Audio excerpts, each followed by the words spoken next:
Michael Malice here. Let that be your welcome for the next hour. This is one that's been a long time coming, and you're all going to be very excited about. I love these Worlds Collide episodes. We have here rapper, author, host of the Real Talk with Zuby podcast, one of the very few people on earth who can pull off going by one name, Zuby. Yeah. So that is very impressive. Welcome to New York. Thank you very much. One of the questions I had a post in my Sport and Listeners group. I said, what questions do you want to have for Zuby? And one of them was your accent.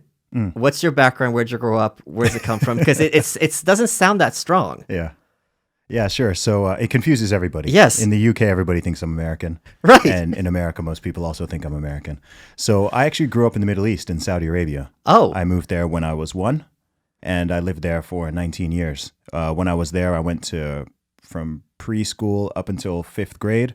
I was in the American school system. Most of my teachers were American. Wow. I grew up in an expat community, which had lots of Americans, Canadians, Brits, people from all over the world. But essentially, I was in the American schooling system for the first sort of 8-9 years of my life. And then I went to the UK for boarding school and onward onto university. And the accent always stuck with me. I used to sound, it's moderated a little bit. Like I used to sound 100% totally American. And then when I went to the UK at the age of 11, it softened up a little bit, but it never changed completely, partially because of my own stubbornness. Sure. I liked the way my accent was. Yeah. And I didn't really like the British accent when I first moved over there. So I was like, I'm going to keep my accent. I'm going to keep it. So, there's elements of it which I think someone would be able to detect that I'm not from America. But that's the whole story behind it. Wait, so as an American, we're very ignorant about many things. When I hear British boarding school, yeah, it has all sorts of connotations. Harry Potter stuff? I was thinking more rape. Oh, no, I didn't experience any of that, fortunately. Okay, but yeah. I mean, isn't the whole thing with British boarding schools, the kids grow up to become like BDSM because of this? That's what we're told here. That's what I'm asking you. So I'm ignorant. I'm uninformed. Aware me. I know a lot. I know thousands of people who went to British boarding schools, and I'm not aware of any of them who took that path. So all of these, because there were a lot of members of parliament who were arrested for stuff like this. And they all said, oh, it's because I went to boarding school. This is a thing. I'm not making this up. So if you go back to like the 60s and the 70s and earlier than that, then there was something in boarding schools which was called fagging. Okay. I'm not making this up. So this is something that was abolished, couple of decades ago. But essentially that was where, firstly, it's worth saying the word fag in the UK means something different to what it means in the US. Not in this context. Generally, it means a cigarette Sure. in the UK. Do they still use that term? Yeah. Colloquially? Okay. Yeah. People say fag all the time in the UK. There's no negative connotation to it. My understanding of it, this is something I'm not an expert on myself, but I know that when in all boys schools, when boys were senior, they'd essentially get assigned a younger student who was kind of called a fag. The practice was called fagging. And that was basically someone who would just help them out with stuff, kind of like an assistant. That's really what it was.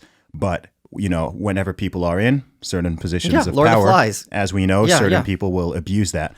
So there are certainly stories of things happening where the senior boys would kind of take advantage of the junior boys in various different ways. I don't think that was like the norm or anything like that, but it's certainly something that, to my understanding, happened from time to time.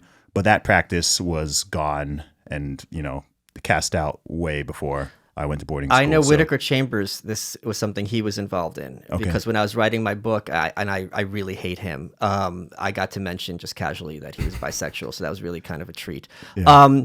Let's talk about your book. Yeah, sure. Tell me a bit about it. No problem. So my book is called Strong Advice, Zuby's Guide to Fitness for Everybody.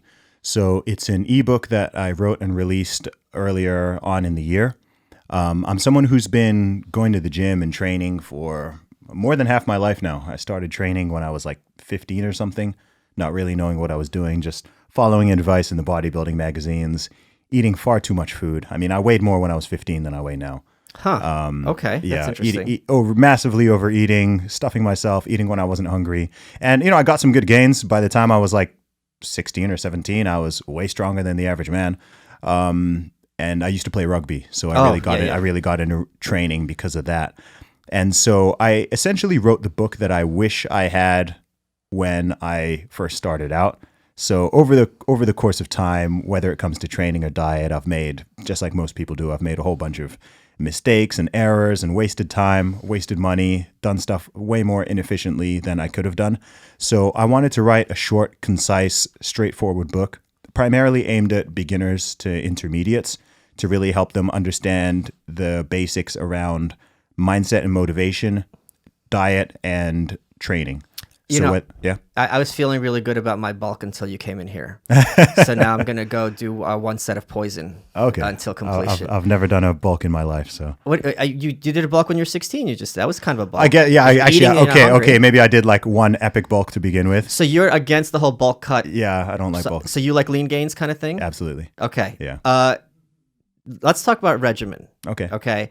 I am someone who's a crazy person about food. Okay. And I found the thing is, and I want to hear your thoughts about this. When it comes to eating and nutrition, most people are setting themselves up to fail because if you have to have it be an argument with yourself every day, you're going to run out of willpower. Exactly. Just like if you have to curl 5 pounds, at some point you're not going to be able to, even though it's a very lightweight. Yep. So what is your approach to having nutrition, but something where it's not the motivation, I think, is much more key than the actual data in many ways. Yeah. Well, what I say to people is motivation gets you started and habit keeps you going. Yes. A lot of people ask about staying motivated with stuff. I'm sure even with this podcast you do, I doubt that you have to like sort of push yourself so hard to do it, right? You're used to it. It's part of your schedule. It's something you do. It's something you enjoy. And so at this stage, maybe at the beginning you had to really motivate yourself. But once you're past a certain level, you just keep doing it. You don't need to motivate yourself to have a shower and brush your teeth, hopefully, Most people don't. So that's how I view training, and also similar to diet. So with diet, the most important thing to do, like you said, is to set yourself up to succeed. It's why I'm not a fan of overly restrictive diets. It's part of why I'm not a fan of if you're trying to lose weight, dropping your calories far too aggressively, right? Or doing anything too aggressively. This is the thing. People don't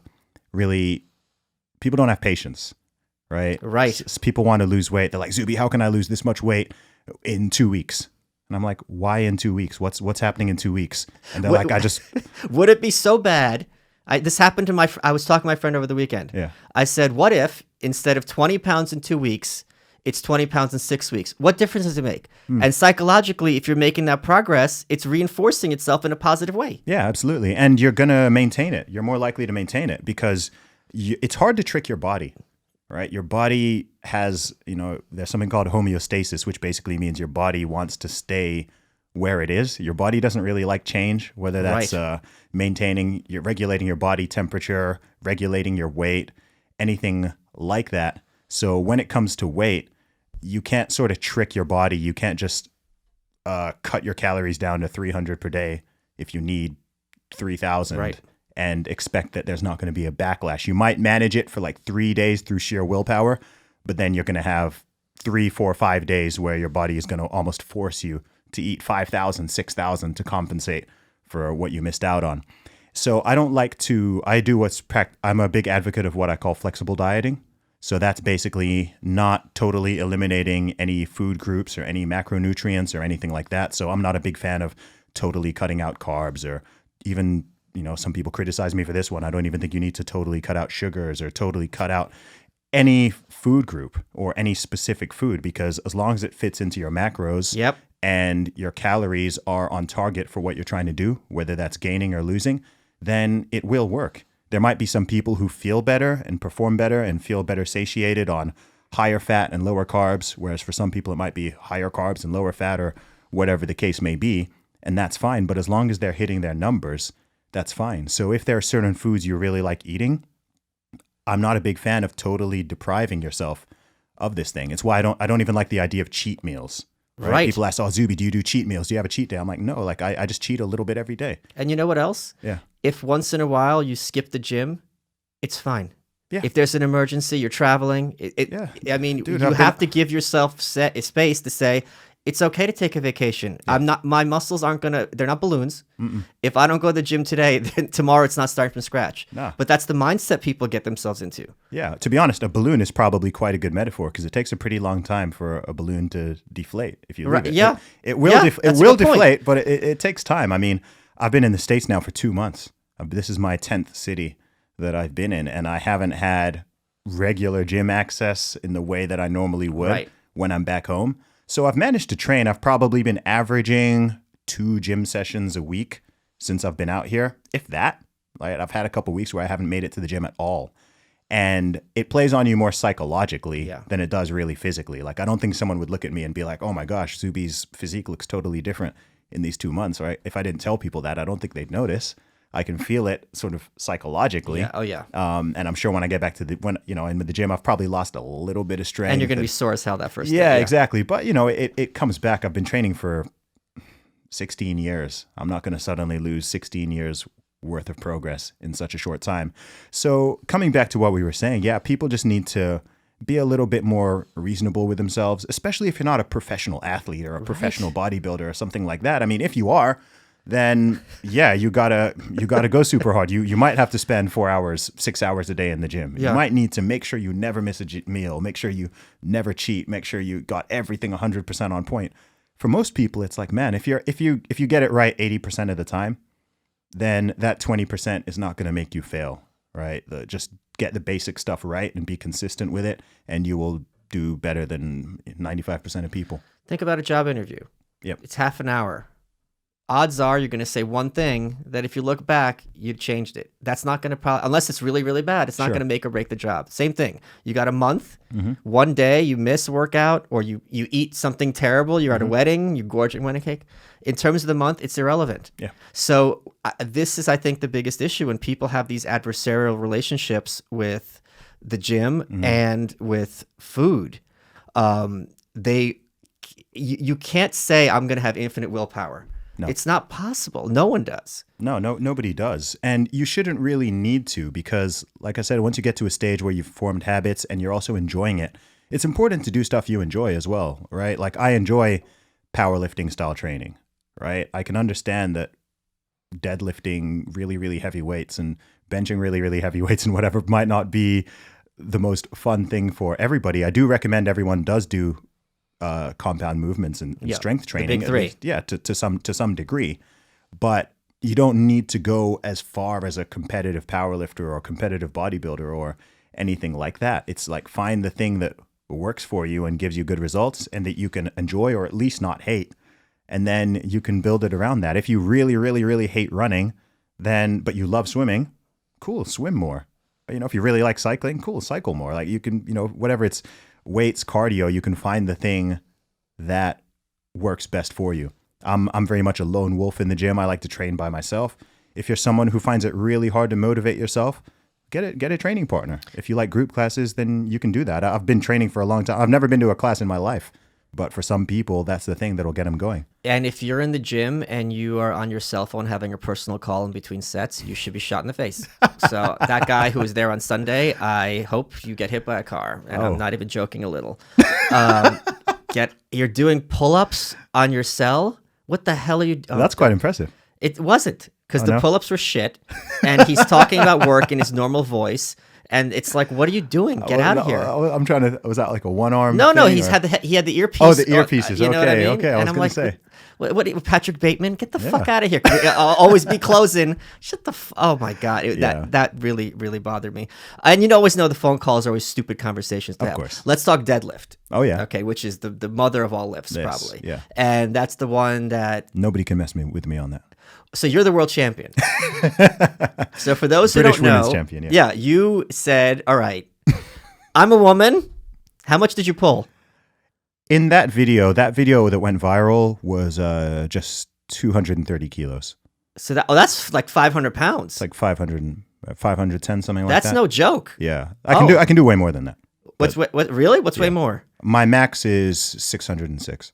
Dude, that's no joke. Oh, so you do train in like a power lifter kind of way, because that Yeah. is for. I mean, for most people who don't lift, not that I'm some kind of whatever Michael Hearn over here, but at a certain point the numbers are meaningless. Yeah. But 600 is very, very respectable. Yeah, for someone my weight. So I pulled 600 at a weight of 184. Okay, 606. that's triple I body pulled, weight so, over. Yeah, about 3.2. That's. So I like you. You got the numbers down. Yeah, Yeah, man. you sit Yeah, there no, like, oh wait, how much yeah, is this? yeah. I know what no, that's like. I'm into the numbers. Yeah, my deadlift is pretty crazy. There are people out there, but I don't know anybody personally who can deadlift more than me who doesn't weigh a lot more than Yeah, me. that's So- and the thing with people, deadlift is probably like I'm sure you would agree. If you only had to do one exercise, probably what, deadlift or squat, right? It would be Yeah, I'd one say. of those two, I'd because say. it's really like a full body exercise. But that's also the one that gets people. Are your shins all bloody? No, Okay, what's your trick with that? wear long socks. Yeah, that's my coach said to do. Yeah. And I wear heshy socks because they're nice and thin. Yeah. If you're not wearing long socks deadlifting, you're doing it wrong. You're done. I mean, it's going to be Yeah, just you're, a bloody yeah. You mess. know, I start bleeding on occasion. You get the bar will whack you, but it doesn't happen too much. You are so well traveled Mm. and you've lived a lot of different places. What would you say has been your favorite city to live in? My favorite city to live in. Wow. So where I grew up in Saudi Arabia, I lived in two places there, but the second one I lived in was called Udaliya. Okay. And that was a tiny place. I mean, like 1,400 people, Oh. something like that. Yeah, but that was a fun place to live. I had a lot of good friends there. Went to school there for a little while. Great weather, super duper hot, but Dry. yeah, that was dry. What's the culture like there compared to the States? Do you mean real Saudi? No, or where do you you mean grew up. expat That's Saudi? city. Oh, okay. The expat community is a little bit of a bubble. Okay. It's more like the USA than it's truly like Saudi Arabia Okay. in a lot of ways. It is influenced by the country that it's in. Sure. And there's certain rules and regulations and things like that, of course, that people need to follow. But yeah, culture-wise, it was not so dissimilar to certain parts of the U.S., especially kind of like when I was in L.A., there were certain suburbs that reminded me a lot of it. Okay. Yeah, it looked really, really similar. Can you like what suburbs? Oh boy. Or what about those suburbs was similar? Everything from the palm trees to the roads. Oh, to like yeah, the way like the that. houses looked. Yeah. Isn't that weird? Like you'll be in another place, you'd be like, "This, I've been here before." Yeah. The zeitgeist. I felt that a lot in LA specifically, and also in a couple parts of the outskirts of Austin. I felt that as well. Just certain areas that just reminded me of growing up in Saudi Arabia. Michael Malice here. Let me take a second to tell you guys about BlueChew.com, BLUEChew.com, promo code Malice. For just $5 shipping, you get your first order free. What's Blue Chew? Well, it's the same ingredients as Viagra and Cialis. They're chewables, and they can work faster than pills. You can take them on a full stomach. You could take an empty stomach. Here's what's great about it. The online physician consult is free. You get a quick prescription. You don't go to the doctor. You don't have an awkward conversation. You got to wait in line at the pharmacy. It ships to your door in discreet packaging. And I love that they misspelled discreet on the ad copy. $5. Boing. I don't know how people wouldn't take advantage of this offer, honestly. If you just go to BLUEChew.com, promo code Malice for $5, it's just... Guys, aren't you just interested to know what this is like? Ladies, I know it's legal for you to take it too. As they say, chew it and do it. Let's get back to the show. When you made that video, so you said, all right, I'm a woman. You pull 230 kilos, you just said, right? Mm-hmm. And you're like, okay, now I'm a man again. Yeah. So I don't want to speak for you, but what was the point of that video? Yeah. So the way it happened isn't the way people think it happened. Okay. So that video was already online. It was already on YouTube. It had like 60 views. It was just part of one of my, because I sometimes video my training sessions and throw them up on YouTube. So it was just part of one of my sets from one of my training sessions. And then there was just one day in February where there was, in a single week, I'd seen multiple stories of, biological men either just simply identifying as women, or maybe genuinely considering themselves transgender. I don't know how to word these things in the perfect politically correct way. But I saw multiple stories of this happening. There were like 2 stories coming out of high schools in the US where I think I can't remember if it was a 400-meter race or 200-meter race, but the first and second place winners were both boys, both biologically male. And then there was another thing that had happened in like, I can't remember if it was weightlifting or various sports, but there were a whole bunch of stories that came out in a short period of time. And in the morning, I was just like, I'd just come back from the gym and I'd seen these stories. I saw one of them, in fact, trending on Twitter. And just out of curiosity, I was like, I'm pretty strong, dude. I wonder what the British women's powerlifting records are in my weight class. So I just did a Google search and saw the deadlift record was 215. And I was like, I can do 275. At your body weight or just total? Sorry? Was it at your body weight or? 84 kg weight class. But I could also beat the highest weight class one. So I saw that. And then the bench press one, the record was 115, I believe. That's it? 115 kilos. So what people don't understand, a lot of this stuff with, sorry to interrupt you, but with this feminism online, is when it comes to upper body strength, it's a big difference. Men and women, it's ridiculous. Yeah. It's not like, there's like a bell curve and then it's like one standard deviation. It is insanely ridiculous. In fact, if you go online, there's a video of like the world's strongest woman, and she's at a bar, and just regular dudes from college are out arm wrestling her. Yeah. And so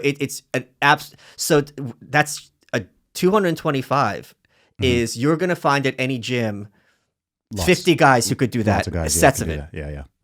Yeah. So the record was 115 kilos in the bench, and I was like, oh, I can do 147. The squat one was the only one that I think, because that's lower body. Yeah. Yeah. I think there was like and I'm not amazing at squat. Like I'm decent, but not nowhere near the level of my deadlift, for example. And the squat one, I was like, okay, the squat one was like 10 kilos or something beyond my max. But I saw the other two and I was like, okay, cool. And I just had that video on my phone, the one that went viral. It was already on my phone. So that's why the tweet was worded how it is. So I keep hearing about how there's no strength advantage that biological men have over biological women.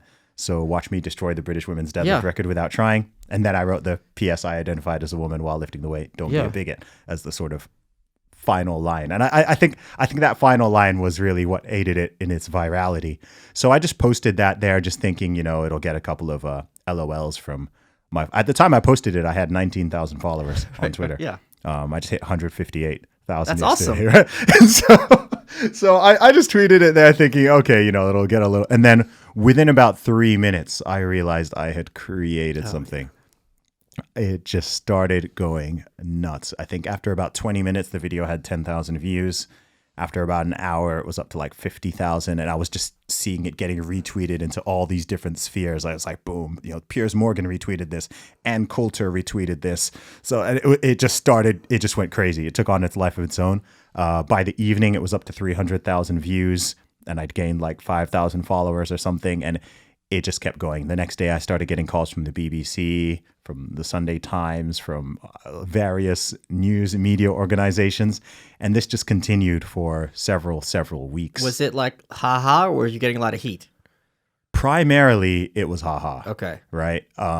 I'd say, realistically, I would say 95% of the responses to that were positive. Right? It was either people saying like, oh, thank you for pointing out this absurdity, or people just saying like, haha, right? That was funny, a little bit of backlash, but that was real. That happens with everything, right? Of course. You can't go viral without getting some backlash. And some of it was confused. Some of it was some people who were saying that, hey, you're not a real woman. What you did was unfair to women. But I was like, you kind of get the point, but you're also kind of totally missing it here. And then you also had some people who were trying to say that it was some attack on transgender people or something transphobic or whatever, which was obviously not. I'm sure you've dealt with these people online who feel like they should be offended but can't really articulate why they are. Like they just want to be. And it was brilliant because I'd said I identified as a woman during the video.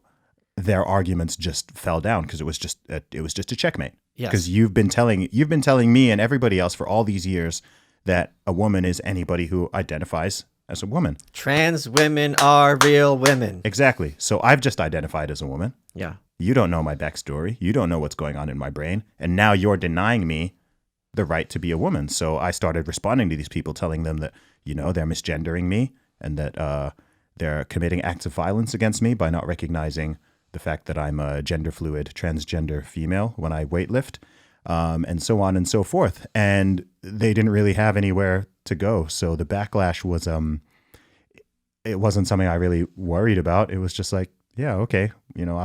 I'm using your own logic. That was all it was. Right. I was like, look, okay, I'm going with what you're saying. I'm going to go with what you're saying. And I am, by your logic, now the British women's deadlift champion. And then I posted a video following up. You weren't, because you weren't in competition.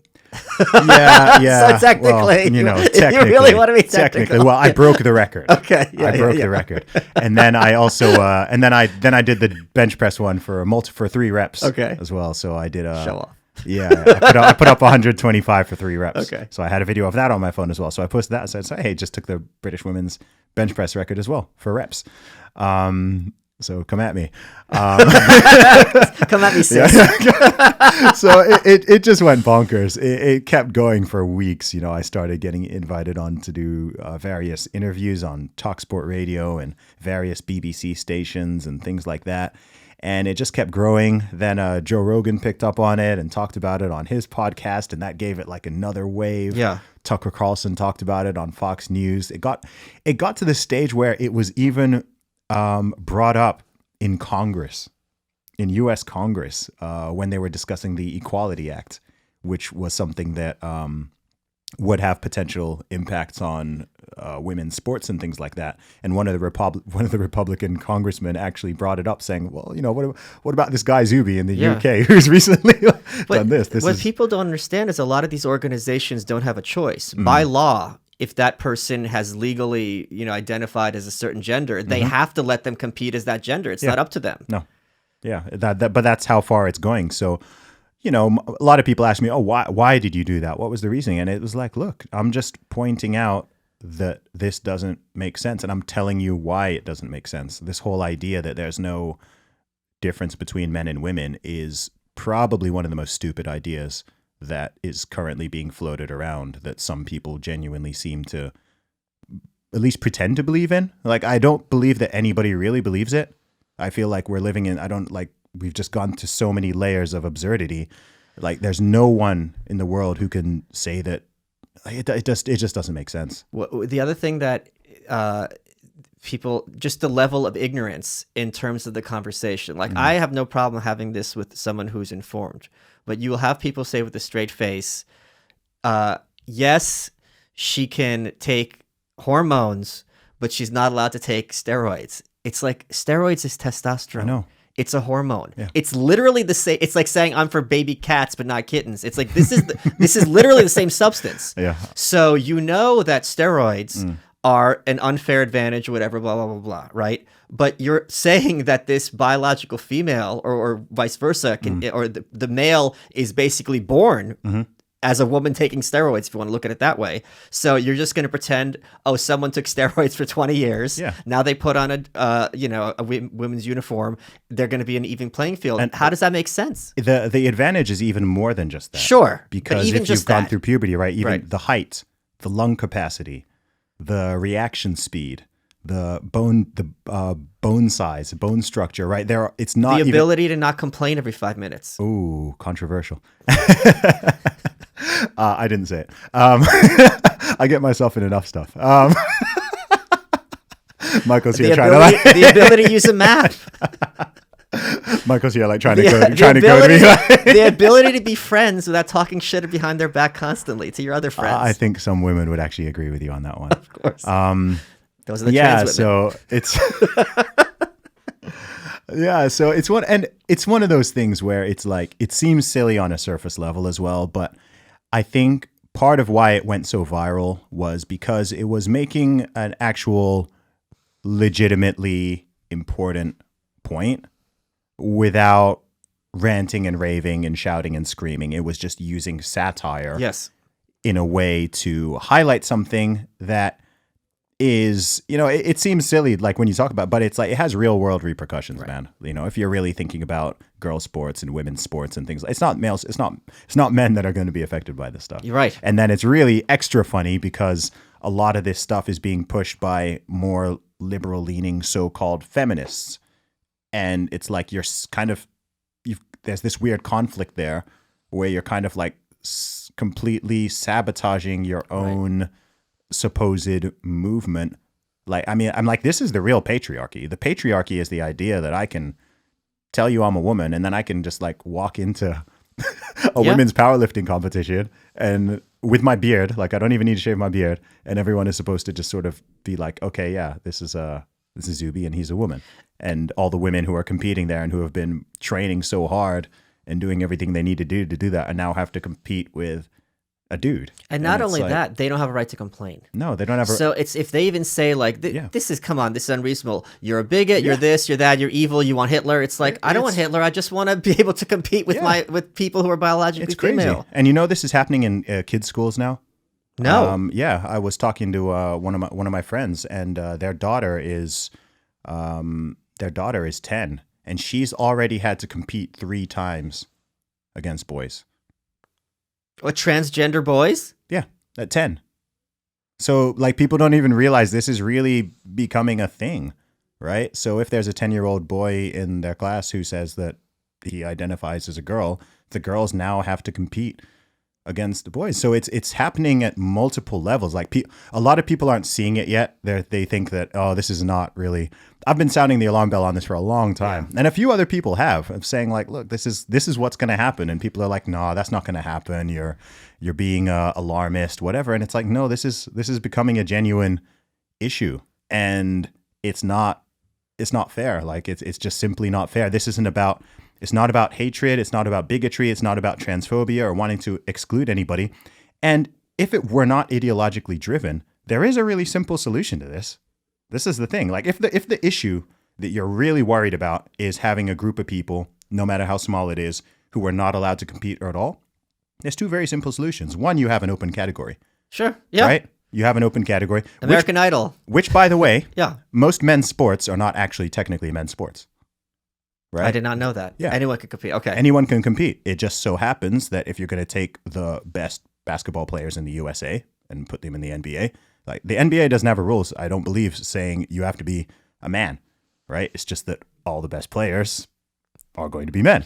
And right? all the average players are going to be men. When you're at that level, even someone at the 50th percentile is going to be male. It doesn't matter. If you take the top 10,000 basketball players in America, they're all going to be male. Right. Okay? Probably maybe the first top. I don't even know what the numbers are, right? It goes in any sport, right? Yeah. And this is why the sports are segregated many centuries ago, because people acknowledge this. This is not saying, I mean, if you want women to be able to compete, and assuming that's what people want, that's what I always understood, then you can't allow that to happen. So you can either have an open category, or if there's enough people, you could have a trans women category, and then trans women can compete against trans women and everyone knows what the deal is. Or if not, you just have an open category and say, look, anyone, regardless of your gender identity, whatever terminology people want to use, anyone can compete in this thing, and it's just open. I mean, that would be fair. That would be genuinely inclusive without sort of stepping on the toes of 50% of the population. I'm going to take it one step further. Go ahead. Because I'm not as nice as you. Sometimes if you have a certain condition, there's doors closed to you, right? I'm never going to be able to play basketball because of my height and my race, right? If you are transgender, it's possible you're not going to be able to fit into either of these slots. And that sucks. But it just sucks. Like if you're in a wheelchair, you're just certain things you're not going to be able to do. Yeah, I mean, so but the thing is, there's not. It's just a matter of reaching the level, though. You see what I mean? Like there's no rule in the NBA saying that you couldn't play basketball in it, right? The rules are equal. Right? Like it's just 99.999% of people are not good enough at basketball and athletic enough and physical enough to compete in the NBA. Right. So if you can't reach that level, you can't reach that level. Right. You don't lower the bar. You don't change the bar. So I'm totally happy for the rule to be like, look, that we're not. The rules have no discrimination in them. It doesn't matter. Anybody can compete, but we're only taking the best people. So, like, I'm not going to then complain, hey, I want to be on the American professional swimming team. Right. It's like, yeah, Zuby, but you're not good enough at swimming. Right. I'm not. That's not unfair discrimination. That's just not reaching the bar. The same goes with getting a job or going to a certain university. Anything like that, there's a standard. And if you don't meet that standard, then, tough luck. There's other things you can do. Not everyone is going to be world class at everything. Right. You are so well traveled and you've lived a lot of different places. What would you say has been your favorite city to live in? So I lived in Newcastle in the north of England for on and off kind of for 5 months when I still had like With the Geordies. Yeah, the Geordies. They've got a crazy accent. They do. And Mary Bell Yeah. is from there. Yeah, Newcastle's my favorite city in the UK. Can you do the Geordie accent? I'm not great at accents. Okay. No, I'm good at recognizing them. Okay. I'm not very good at doing them. Like Okay, I know okay. what they sound like, but I can't really replicate them. But yeah, Newcastle was a lot of fun. It's just a fun city. It's a big city, but it kind of, the way people behave and act and talk to each other is a little more like a smaller town or city. People are very, very friendly and open. The city itself is beautiful. I like the city itself. It's easy to get around. And the accent, as you've already alluded to, is cool. Is quite it funny. true that it's extreme even by UK standards, kind of like the Glasgow accent? Like it's like, Yeah, it is. Okay. Yeah, Glasgow's even stronger. okay. Yeah. Newcastle is fairly easy to understand. Okay. The Glaswegian accent's actually difficult to understand. Yeah, with that film Gregory's Girl from the 80s, it's from Glasgow, and Okay. they had to dub it into British English. That's funny. Because people are like, I don't know what the hell these people I are have talking friends. about. I have friends from there, and I genuinely sometimes they'll repeat something to me 3 times, and I'm like, sorry, man, I'm not being a jerk. I genuinely don't know what you said. Look, anyone who repeats things 3 times, they're my kind of person. Hey guys, want to take a second talk about Sheath underwear. Now, the smart sponsors send us the stuff to try, and I've tried it. This is underwear that's very comfortable. I'm wearing it. Am I wearing it right now? I am. I'm wearing it right now. I didn't even realize I was wearing it because that's how comfortable it is. So it's moisture wicking. It's cool. It's stretchy. They're boxer briefs. If you go to Sheath, SHEATH underwear.com and use code Malice for 30% off your order. Here's what makes them interesting. And when I heard about this, I'm like, you guys are crazy. And then I'm like, I don't know if I like this, but it's interesting. For people who are in high heat environments, athletes, I'm basically a fitness pro at this point. They have a dual pouch for your upstairs and downstairs that keeps things separated. Try it. You don't have to use the pouch if you don't like it. But it's kind of subversive wearing this underwear like in a business meeting. If you go to sheathunderwear.com and use promo code Malice, you get 30% off your order. How would you describe, let's talk politics a little bit, because Okay. you get political on Twitter fairly regularly. How would you describe your political stance? I call myself a free thinker because Okay. I don't really like to get locked into labels too much. Yep. Partially because of labels come with baggage Yeah. and they come with certain expectations, and people have different beliefs on what they mean, even from individual to individual, but also from country to country, right? If you're in the UK and someone says liberal, that actually means something quite different Yes. to what it means in the USA. Even conservative means something Yes. quite different. So I don't really like to call myself anything. I mean, in terms of if I do that sort of political compass test, I fit in the bottom right quadrant. So I'm a right-leaning, somewhat center-right, libertarian Yeah. leaning, but fairly centered. And I've always been in that position. I haven't really moved much. So that's where I kind of sit. But I like to be fairly pragmatic. I don't like to be too ideological.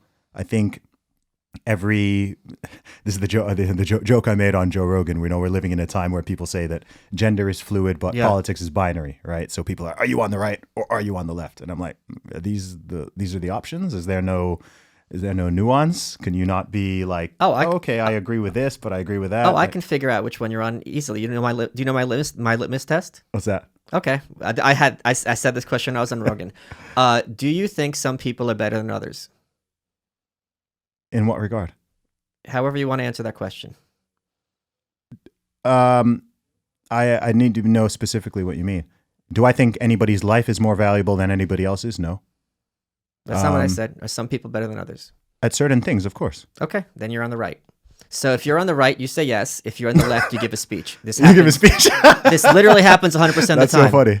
Because a leftist, one of the bases of leftism is egalitarianism, right? Yeah. So they have to, of course, acknowledge, Michael Jordan is better than me at sports, and I'm a better person than someone who rapes their kid. They're obvious things, but their brain can't. Oh, we're all equal, so they freak out and they give a speech. So welcome to the right. That's welcome to the right. You're like, of course, that's the correct right wing answer. Yeah, fair enough, man. Here, let me ask you this.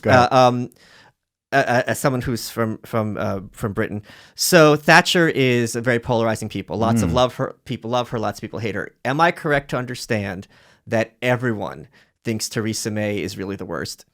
No. Oh, okay. No, that's not true. Do you think she's the worst? No.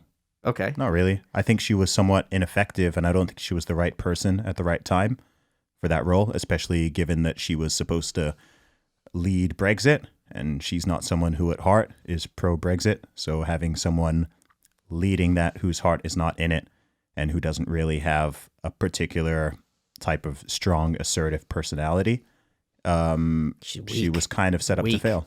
Yeah. She's weak. Yeah. So that was I don't think she's sort of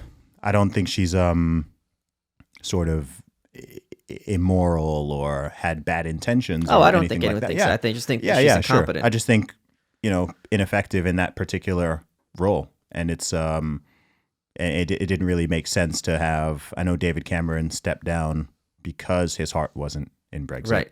But then they got somebody else whose heart also wasn't in Brexit. Yeah. So I don't really know what they're playing at there. I know now that, of course, they've got Boris Johnson, who's one of the key pro-Brexit figures, which makes more logical sense. Where everything is going now, I do not know. To be honest, I don't even follow it. I'm kind of bored. I'm just like, look, this is not my job. I'm not going to spend tons of mental time and energy on it because that's what you're elected and paid for. So you guys go and sort it out. The people have already done their vote. People already made the decision. So Labour is currently polling at their lowest numbers in 100 years. I'm not shocked. No, but it's just, you're saying you're bored. I'm like, if that happens, I mean that, and the election's December 12th, obviously, and they get some number that's a century, because that just happened in Sweden. The Swedish Democrats had their lowest number in 100 years. Interesting. So and currently in Germany, the Social Democrats, I think they call them they're polling at like 11%, which is just something we can't even wrap our heads around. One of the two big parties at 11%. So seeing this collapse and rise of the Green parties is something I find. Is Corbyn as horrible as my understanding? I'm not a fan. Okay. I'm not a fan. You're so much more diplomatic than me. Is this what happens coming from an international school? I don't know, man. I don't like to make super firm assertions on stuff that I haven't spent a lot of mental time Okay, that's dwelling very about. fair. So I don't spend a lot of time, I haven't spent a lot of time investigating and doing my background research on Jeremy Corbyn or whatever it is. So I don't have a strong view. In terms of just basic policies, I disagree with him on tons of stuff, right? He's way too left for me. And I question some of his connections to certain organizations and things. So I'm not a fan. I'm not going to attack him or whatever. I don't think he's going to become prime minister. If he somehow did, I'm not going to curl up in a ball and cry about it and scream at the sky. I'm just going to get on with my life because I'm not someone who believes that the person who's in charge of your country is... I don't think it's that important, which might be controversial to say, but I don't think it's in the grand scheme of things. Like, this is what I tell people. It's like, look, whether your life is good or bad, or it's getting better or it's getting worse, it's not based on which political party or president or prime minister is in charge. It's just not. And if you are in a slump, and I've talked about this on a previous show, and you go to the gym When your brain is depressed, you can say, I'm objectively a better person than yesterday. And it's such a good thing for mental health. It is, man. Absolutely. I mean, I think part of people's obsession with politics at the moment, some of it I think is just pure entertainment value, especially in the US, because it is entertaining. I call it WWE for adults. Yeah. Oh, right? yeah. Because it is the same thing, right? They come out on the podium, they've got the guys in the back with the signs, and they give their speeches, people are booing, I'm like, this is just wrestling. Right? This is the same thing as when The Rock and Stone Cold used to come out and kind of have their little battles and call each other names. But to me, it's it's ultimately a little bit of a distraction. It's one of those things. It matters to some degree, but I think it's another example of people trying to not fully take personal responsibility for their own lives and their own success. It's much easier to say that, I'm a loser, or I'm not successful, or I'm sad, or I'm depressed because Trump is in office. Yeah. It's because of that guy. Like, we need to impeach 45. It's him, right? I mean, I was in California for the first 3 weeks of my trip here. I met a lot of different people. I met right-leaning people, left-leaning people, everyone. And I speak to everybody. I talk to Uber drivers, whatever. Oh God, really? And Uber drivers always assume, people. This is the thing, one thing being a black guy. People tend to assume. Educate me, please. No, especially being in the US, right? Because people just assume you're on a certain side. Oh, yeah. It's just Are you friends assumed. with Maj and Hotep Jesus? Are you follow him on Twitter? Yeah, he's actually blocked me. Who? But Hotep? He's been on my podcast before, so Who blocked you? he blocked me. Hotep? Yeah, he's been on my podcast, but Whoa. I don't. What's going? What happened? I don't know. There was something that he disapproved of, and he just randomly blocked me, and I was like, oh, okay. It would take a lot for me to block someone I've met and had a conversation with. Yeah, I would I don't know, DM man. them. I'd be like, hey, come on. I did. And he was like, no, I don't want to talk to you, man. I don't want to. I was like, okay. Dude, you don't have to talk to me. Don't block me. Just mute me or whatever. That's dude, it's petty, man. Like, I don't get into petty crap. I love I don't pettiness. do Twitter beef. Wow. I don't do it, man. I'm above it, man. Like, it surprised me. That is surprising to me. It surprised me. Like, I had him on my podcast, and everything was cool. I've retweeted him tons of times and had chats with him and stuff. But there was one. Yeah. This is an East Coast West Coast thing? I don't know. It's whatever, man. Like, I'm not going to dwell on it. I thought it was kind of weird because I'm very upfront with people, and if someone has an issue with me or I have an issue with someone, I'd rather you just tell me, like, what's the problem? What's the issue? And you're not coming at it disrespectfully, I'm sure. I'm sure it's like, I disagree. No, man, I'm a diplomatic dude. Like, I don't. You don't even talk shit on Theresa May, and she's horrible. just absolute garbage. Wait, so the Uber drivers, you're saying? Okay, they assume you're black. Oh, let's talk about Trump. So exactly. Right. I had one guy where he was like, asking me where I was from, and this was in San Francisco. It was actually my last Uber ride because he was taking me to the airport, and he said, I was like, yeah, I'm from the UK, and he was like, well, if you're from the UK, I've got one thing to say to you. I'm sorry. I was like, what do you mean you're sorry? And he was like, our president. I'm sorry. Geez, good Lord. And I was like, what do you mean? And then he like went on this huge tirade. And it's funny because it was a tirade where it's obvious he was trying to kind of gain favor with me by telling me how much he hates Trump. And I let him finish. And then I was kind of like, I think he's doing a pretty good job. And he was actually informed. And he like you could see his brain like just. Oh, you said that to him. I thought you meant the guy was doing a good job saying why Trump was bad. No, I said that to him. So he was telling me how awful Trump was and and I said, interesting. I think he's doing a pretty good job because he'd obviously just assumed that I would agree with everything he was saying, and then we got in this huge conversation. He had like super TDS. But it was actually quite an interesting conversation, regardless. Even if he was repeating a lot of media lies that didn't actually happen. Right. But yeah, that was the case. And then, funnily enough, the same thing happened when I was at the airport. Like I didn't even engage in a conversation, but someone started telling me about how much they hate Trump and this and that, and I was like, okay. But how's that funny for you? I mean, I just wrote a piece for the Federalist this morning called 10 Books Every Conservative Should Read, and one of them was a book called Good White People by Shannon Sullivan, and she's a hard left college professor, but what she talks about is the fetishization of black people by liberal whites, where instead of seeing this person as a human being, you're a means to my salvation. Yep. Oh, you're in trouble? Out of the way. I'm going to help you. I'm marching on Selma. It's like, first of all, where were you when there actually was oppression? And now, I A, can sometimes stand up for myself, and B, I have my own mind. Of course. This was what I was saying on the Tucker Carlson show, man. It's what I was saying last year when Kanye came out in support of Trump and was doing the MAGA stuff. And they all said he was insane. Because I insane. Yeah, that was actually my first viral tweet. Because I said something like, LOL at all these people saying Kanye West is lost because he has a different political opinion to them. Maybe he's not the lost one. Yeah. I tweeted that over a year ago, and it's so funny how that came around, especially with his recent actions and his new album and everything like that. Because it was. I mean, the thing with what you're saying is that's something that has always been. I'm not someone who's ever shifted politically. I'm not someone who used to be a lefty and then I had a red pill moment and I awoke and I switched sides or whatever. I've always been where I am. When I was 14, if someone asked me, I don't know, Zuby, do you think you should increase taxes on rich people? I'd be like, no, they earned it. Right. Just logically, I'd always be like, no, you can't just take someone's money because they've got more of it. That's not even morally correct to me. Right. So in a lot of senses, I've always kind of leaned that way.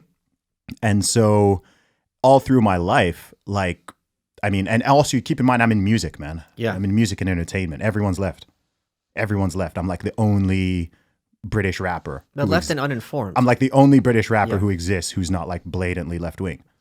Right. And it's just so because of that, because of this groupthink, it's just assumed you go to music events, you go to not even just hip hop, music, entertainment, it's assumed everybody's liberal.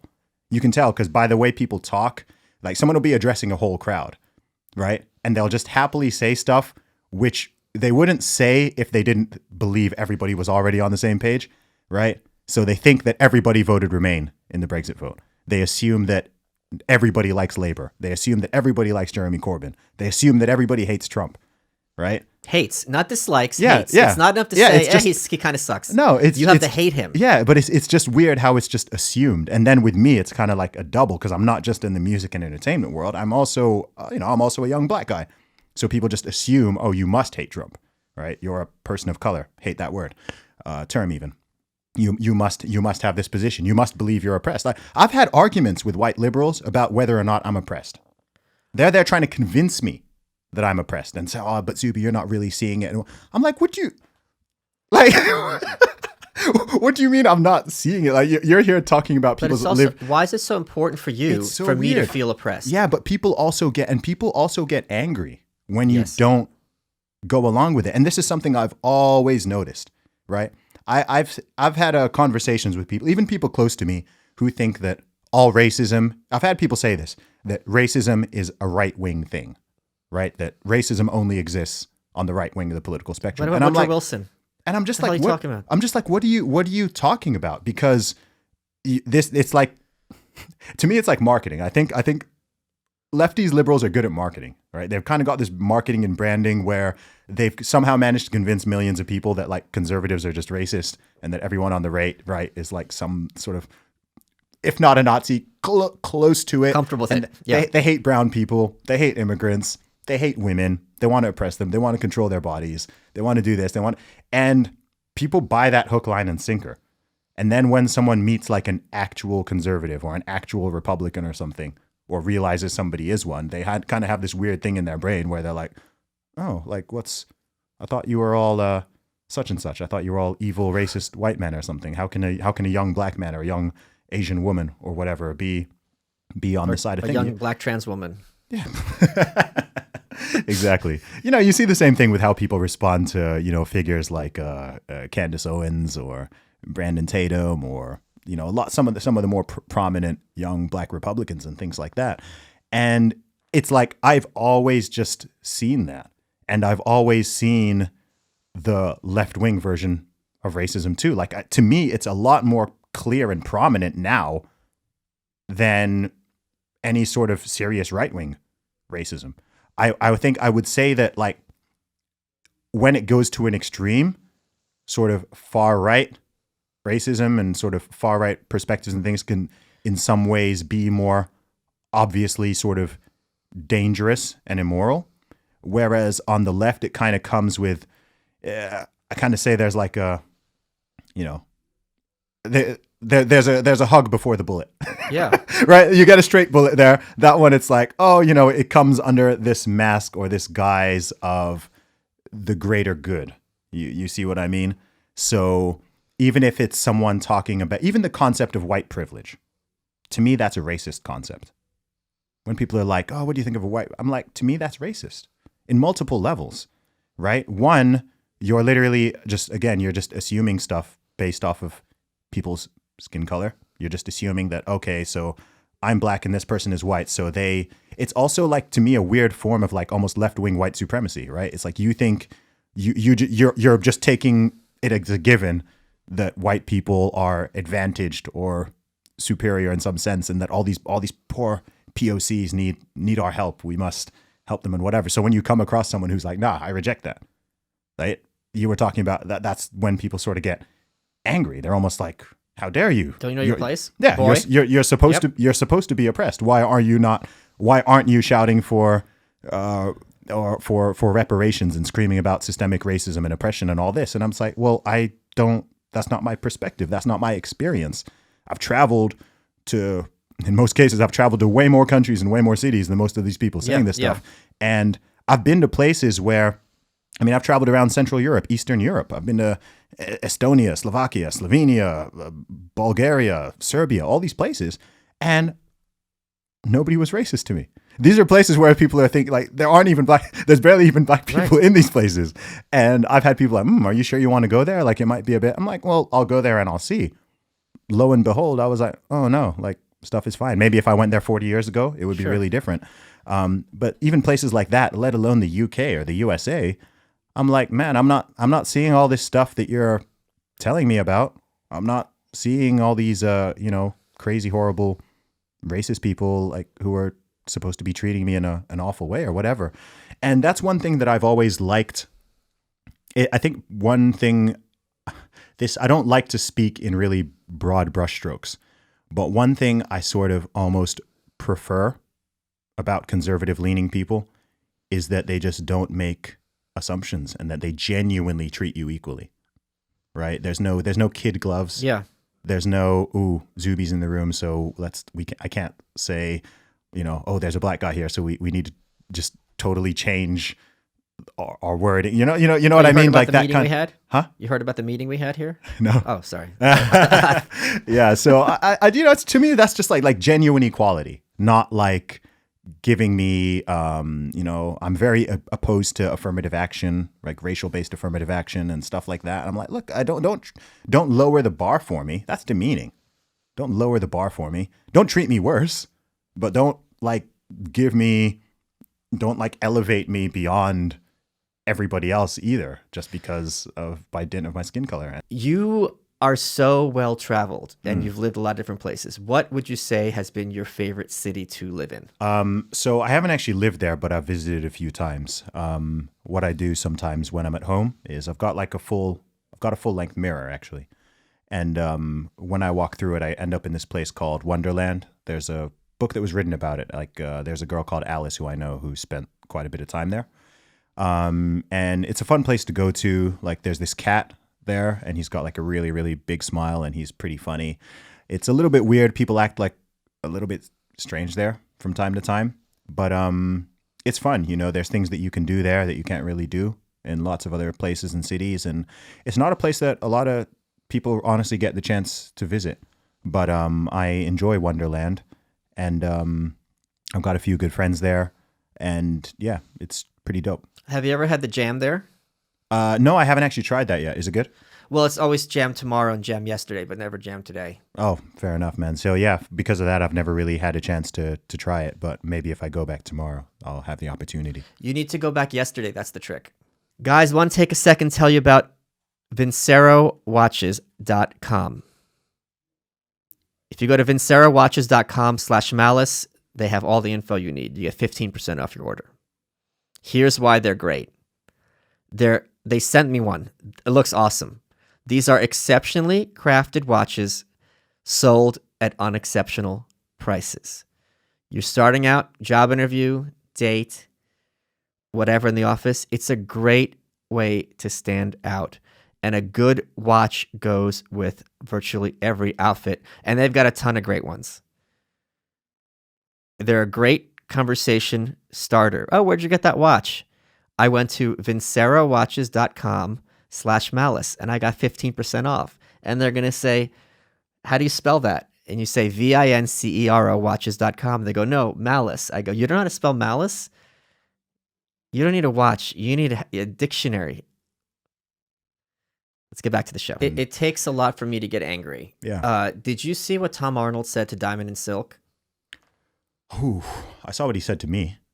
So Diamond and Silk, it's fair to say, are not deep thinkers. No. But they're fun. They make their silly videos. They yell about the president, whatever. He hit them with some... You were talking about whites and this kind of... so much of like sexual harassment isn't always about sex. It's about asserting dominance. And he's like, I can't wait to like explore every crevice of your bodies and lick blah, blah, blah. Brazen, sexual, like I'm going to like feel you all up and eat you out, right? What? And I'm like, this, if these were two white women, you wouldn't talk to them like this. This is you asserting your dominance publicly and brazenly. And then you'll tell yourself, well, I hate Trump, so I can't be a racist. Yeah, it's so weird. It was, and he had no consequences. No. And I replied, I said, just call them Aunt Jemima and be done with it. You're 90% of the way there. Yeah. Because this is historically the thing. It's the sexualization of black people. It's like, you're beneath me. You're like an animal. I'm here.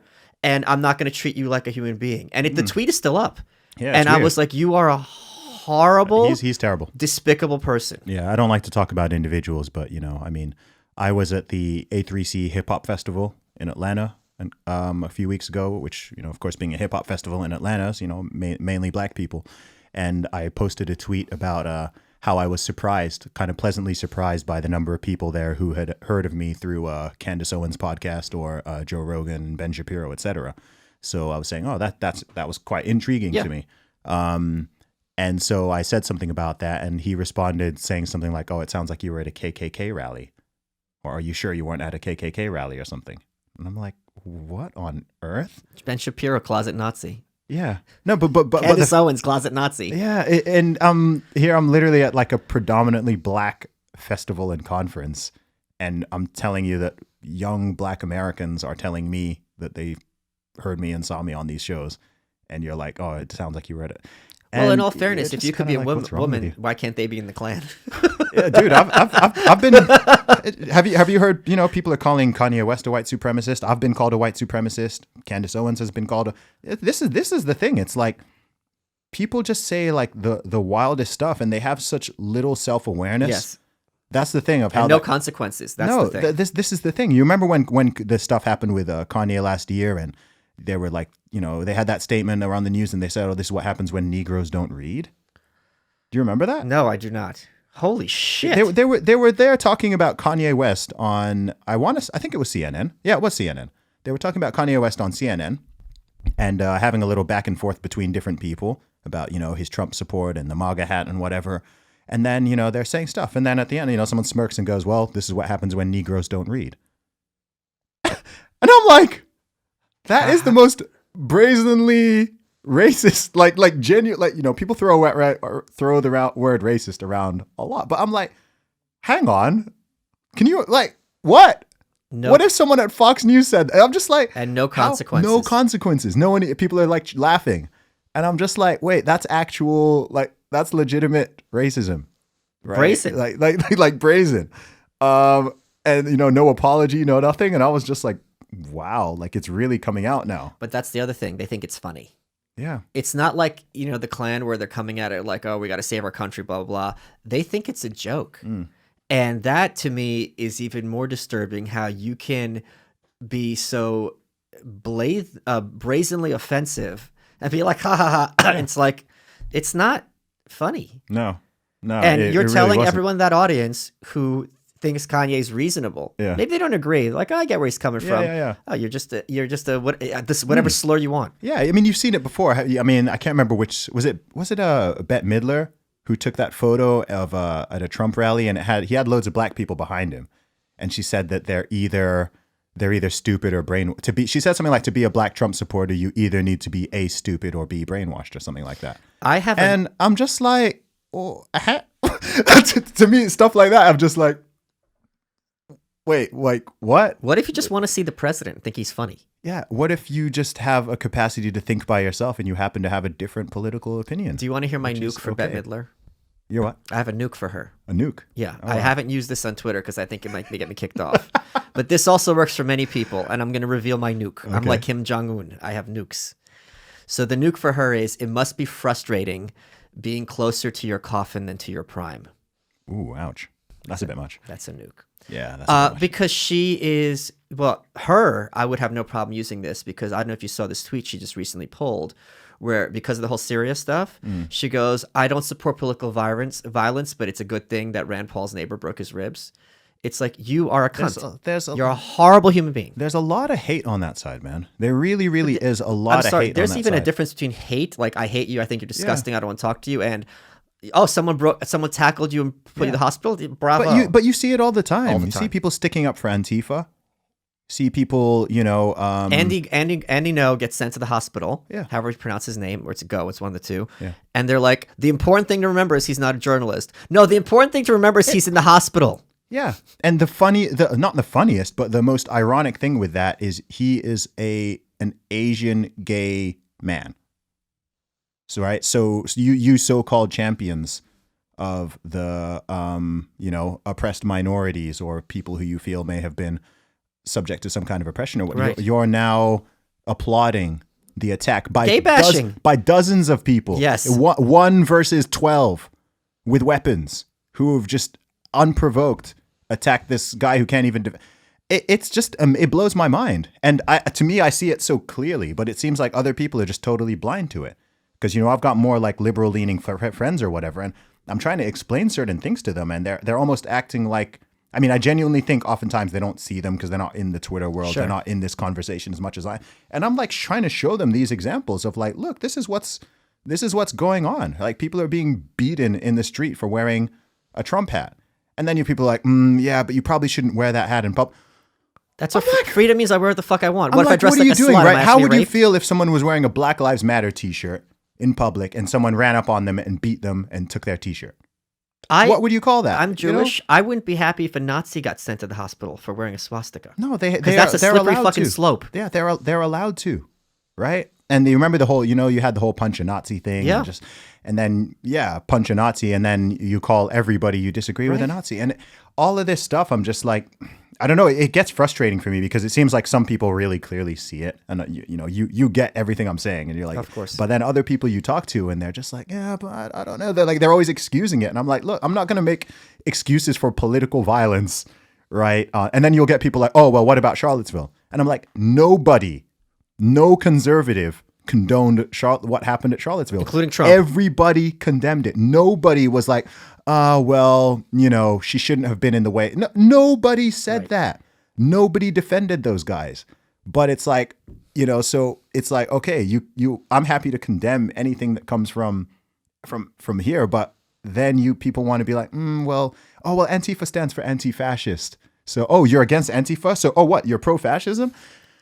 And you're like, man, I joke that ISIS should have like changed their name to like the Brotherhood of Peace and Love and Tolerance or something, and just see how people are so dumb. It's like, you think the name means that you can get away with whatever you want? I don't know if they think that. They're just saying what they need to say to maintain their perspectives. It's frustrating. It does get frustrating. I didn't plan to, in the grander scheme of things, I didn't plan to get dragged into so many of these conversations and whatever. But it just was, something kind of hit me at the beginning of last year, and I was like, man, certain stuff is just going too far in a certain direction, and it's not being counterbalanced enough, right? People are just getting one story all the time, just one view, one perspective, and oftentimes it's not true. It's not factually correct.